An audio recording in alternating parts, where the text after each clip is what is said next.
آج ہمارے پاس ایک ایسی تحریر ہے جس کا عنوان ہی آپ سمجھیں کہ بہت کچھ کہہ دیتا ہے۔ جی۔ عنوان ہے سیکولرزم ایک بدبودار نظام۔ تو ظاہر ہے یہ کوئی ہلکی پھلکی بحث نہیں ہونے والی۔ بالکل نہیں۔ عنوان سے ہی اندازہ ہو جاتا ہے کہ مصنف کا موقف بہت واضح اور دو ٹوک ہے۔ جی، اور یہ تحریر سیکولرزم اور اسلامی نظام حیات کے درمیان ایک گہرے، ایک بنیادی نظریاتی تصادم کو سامنے لاتی ہے۔ صحیح۔ تو آج ہمارا کام اس تحریر کے موقف کو غیر جانبداری سے سمجھنا ہے۔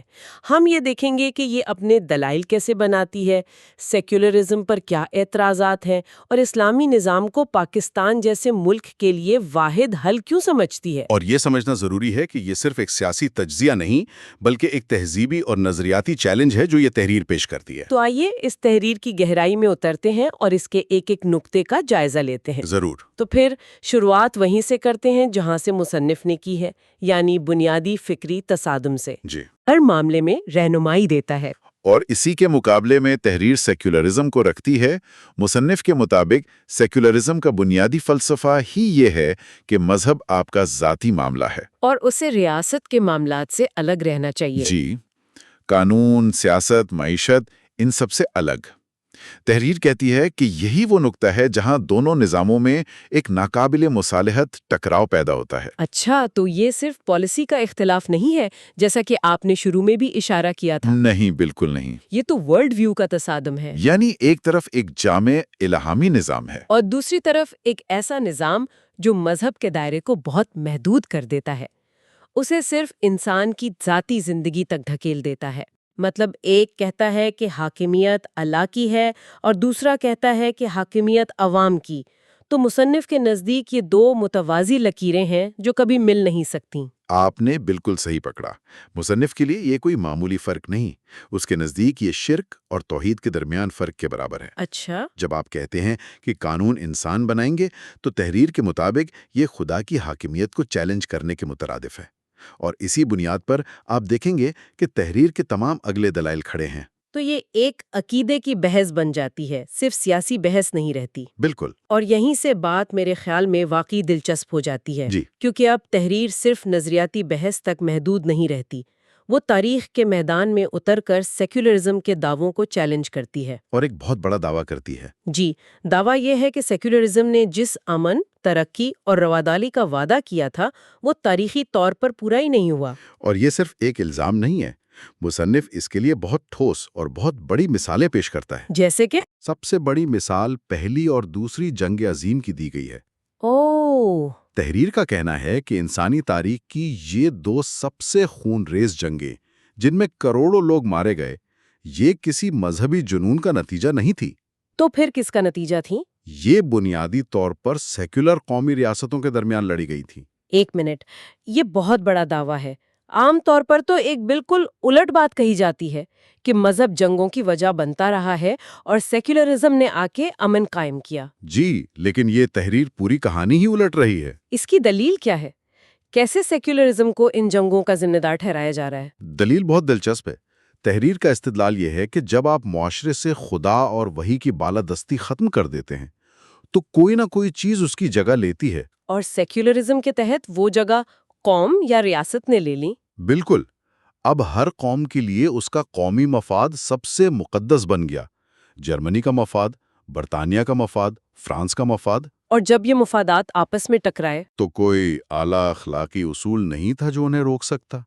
ہر قوم اپنی بقا اور توثیق کے لیے لڑ رہی تھی اور اس کے لیے کسی بھی حد تک جانے کو تیار تھی۔ مطلب یہ کہ مذہب کو اجتماعی زندگی سے نکالنے کا نتیجہ یہ نکلا کہ قوم پرستی ایک نئے مذہب کی طرح ابھر آئی۔ جی، اور اس نئے مذہب کے نام پر تاریخ کی سب سے بڑی قربانیاں دی گئیں۔ مصنف کا کہنا ہے کہ سیکولر نظام بظاہر انسانی حقوق اور امن کی بات کرتا ہے، لیکن جیسے ہی قومی مفاد خطرے میں پڑتا ہے یہ سارے اصول بالائے طاق رکھ دیے جاتے ہیں۔ اس سے ایک اہم سوال یہ بھی پیدا ہوتا ہے کہ اگر سیکولر جمہوریتیں ناکام ہوئیں تو کیا اس کے متبادل میں جو دوسرے انسانی نظام آئیں وہ کامیاب ہوئے؟ بہت اچھا سوال ہے، اور میرے خیال میں اسی کا جواب دینے کے لیے تحریر اپنی تنقید کا دائرہ مزید وسیع کرتی ہے۔ جی، وہ صرف لبرل سیکولرزم پر نہیں رکتی بلکہ سوشلزم اور کمیونزم کو بھی اسی کٹہرے میں کھڑا کرتی ہے۔ بالکل۔ کہا گیا ہے کہ ان نظاموں نے بھی انسانی مساوات اور معاشی انصاف جیسے بڑے، آپ کہیں کہ پرکشش نعرے لگائے۔ جی، نعرے تو بہت اچھے تھے، لیکن تحریر کا تجزیہ یہ ہے کہ عملی طور پر ان نظاموں نے تاریخ کے بدترین ریاستی جبر کو جنم دیا۔ اچھا۔ سوشلزم نے سرمایہ دارانہ استحصال ختم کرنے کا وعدہ کیا، لیکن اس کی جگہ ایک پارٹی کی آمریت اور ریاستی اشرافیہ نے لے لی۔ اور نتیجہ؟ نتیجہ یہ کہ کروڑوں لوگوں کو سیاسی اختلاف کی بنیاد پر قتل کیا گیا، معیشتیں تباہ ہوئیں اور انسانی آزادی مکمل طور پر سلب کر لی گئی۔ مصنف کہتا ہے، سوویت یونین ہو یا ماؤ کا چین، نتیجہ ایک ہی نکلا، ایک نئے قسم کا استحصال اور ظلم۔ تو گویا وصلہ نظام کے نام کا نہیں ہے، چاہے وہ لبرل ڈیموکریسی ہو یا کمیونزم، نہیں، بلکہ مسئلہ اس کی بنیاد کا ہے۔ تحریر کا مرکزی خیال یہی ہے کہ اگر بنیاد انسانی سوچ پر رکھی گئی ہے تو اس کا انجام ناانصافی ہی ہوگا۔ جی، اگر ہم ان تمام تنقیدوں کو جوڑ کر دیکھیں تو تحریر کا مرکزی نقطہ یہی نکلتا ہے۔ اور وہ کیا ہے؟ مصنف کے مطابق ان تمام نظاموں کی ناکامی کی جڑ ایک ہی ہے۔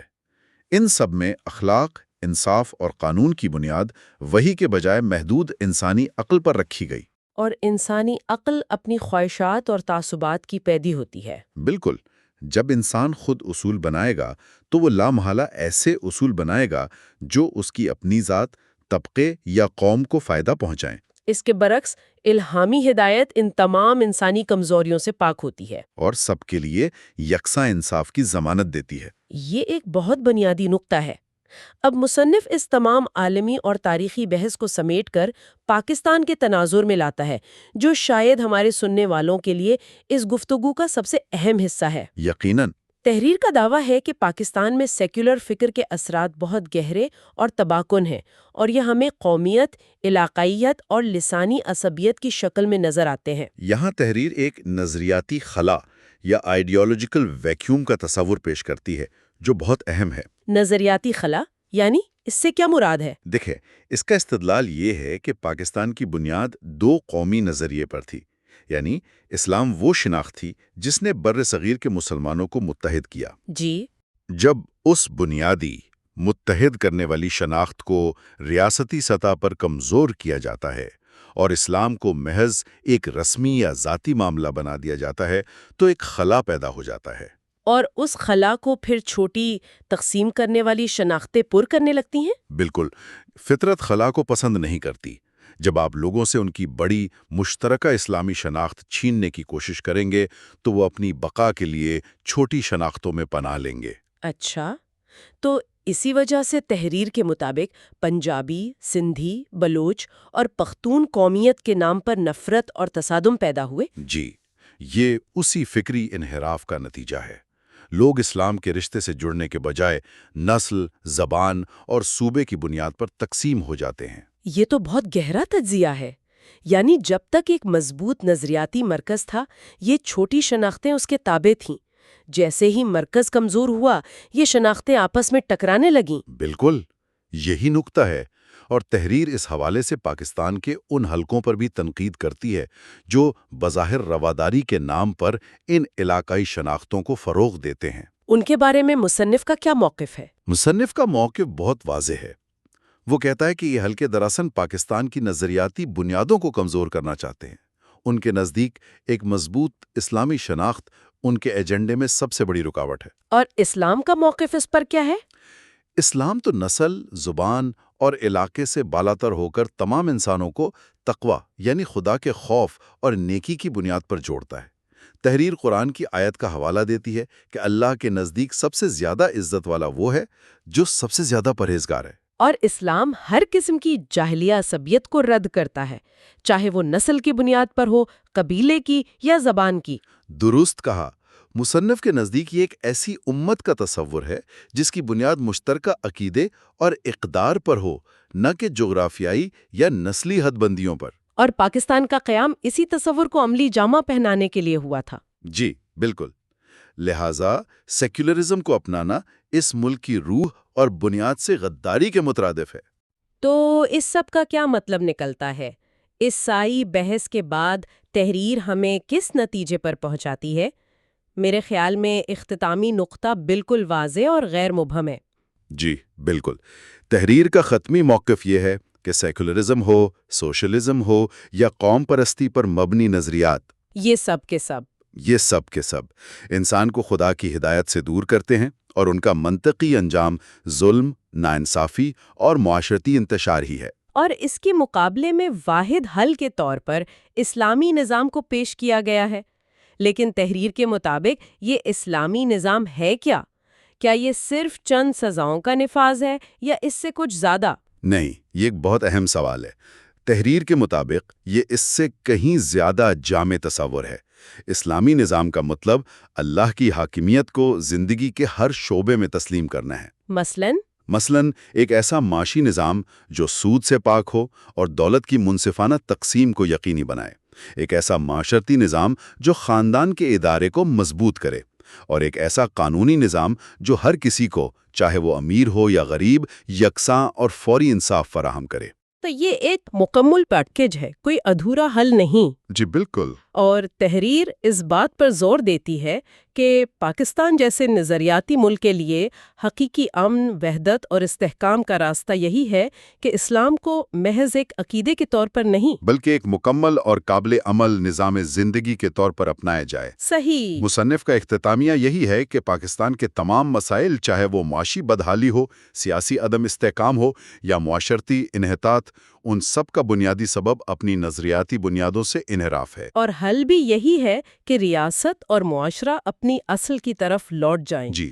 تو آج ہم نے ایک ایسی تحریر کا گہرائی سے جائزہ لیا جو ایک بہت مضبوط، آپ کہیں کہ غیر مصالحانہ موقف پیش کرتی ہے. بالکل. یہ اسلام کو ایک مکمل اور جامع نظام کے طور پر پیش کرتی ہے اور اس کے مقابلے میں تمام انسانی ساختہ نظریات کو، سیکولرزم، سوشلزم، قوم پرستی، سب کو ناکافی اور بالآخر نقصان دہ قرار دیتی ہے. جی. ہم نے اس کے تاریخی دلائل، دیگر نظریات پر اس کی تنقید اور خاص طور پر پاکستانی معاشرے پر اس کے اطلاق کو سمجھنے کی کوشش کی. صحیح کہا. اس تحریر کا بنیادی پیغام یہ ہے کہ انسانوں کے بنائے ہوئے نظام اپنی فطرت میں نامکمل اور محدود ہیں. کیوں؟ کیونکہ انسان خود نامکمل اور محدود ہے. تو پھر حل کیا ہے؟ حل یہ ہے کہ حقیقی اور پائیدار امن و انصاف صرف اس الہامی ہدایت پر مبنی نظام کے ذریعے ہی ممکن ہے جو انسان کے خالق نے دی ہے. یہ ایک ایسا موقف ہے جو جدید دنیا کے غالب سیاسی اور سماجی نظریات کو براہ راست چیلنج کرتا ہے. بہت بڑا چیلنج ہے. اور یہ ہمیں غور و فکر کے لیے ایک بہت اہم نقطے پر چھوڑ جاتا ہے. جی. یہ تحریر الہامی اصولوں پر مبنی نظام اور انسانی عقل پر مبنی نظاموں کے درمیان ایک واضح انتخاب پیش کرتی ہے. یہ ہمیں یہ سوچنے پر مجبور کرتی ہے کہ کوئی بھی معاشرہ، خاص طور پر پاکستان جیسا ملک، جدید دنیا کے بدلتے ہوئے تقاضوں، تکنیکی ترقی اور متنوع عالمی نقطہ نظر کے ساتھ اپنے آفاقی الہامی اصولوں میں توازن کیسے کام کر سکتا ہے. یہ وہ سوال ہے جس کا جواب تلاش کرنا شاید آج کی سب سے بڑی فکری ضرورت ہے.